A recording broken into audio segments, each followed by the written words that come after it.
วันที่ 7 เมษายน 2026 นี้สหายพลจตวาด่วนส่วนเบืองกรรมการศูนย์กลางภาคเลขาคณะภาคหัวหน้าการเมืองกองบัญชาการทหารเขต 4 กองทัพประชาชนเวียดนามพร้อมด้วยคณะได้เดินทางมาเยี่ยมยามและอวยพรสหายพลเอกคำเลียงอุทไกรสนกรรมการกรมการเมืองศูนย์กลางภาครองนายกรัฐมนตรีกระทรวงป้องกันประเทศในโอกาสวันบุญปีใหม่ลาวพุทธศักราช 2569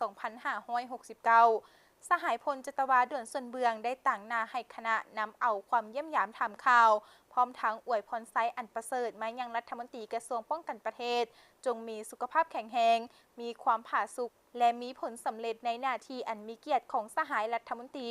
พร้อมกันเฉลิมฉลองบุญปีใหม่ลาวพุทธศักราช 2569 ด้วยความเบิกบานม่วนซื่นอวยพรสายพัวพันมิตรภาพความสามัคคีแบบพิเศษระหว่าง2 ภาค 2 รัฐ 2 กองทัพลาวเวียดนามลาวให้นับมือมั่นคงทะนงแกนขึ้นไปเรื่อยๆโอกาสนี้สหายพลเอกคำเลียงอุทไกรสนได้ต่างหน้าให้คณะนำกระทรวงป้องกันประเทศแสดงความขอบใจมายังสหายพลจตวาด่วนส่วนเบืองพร้อมด้วยคณะที่ได้เข้าอวยพรในครั้งนี้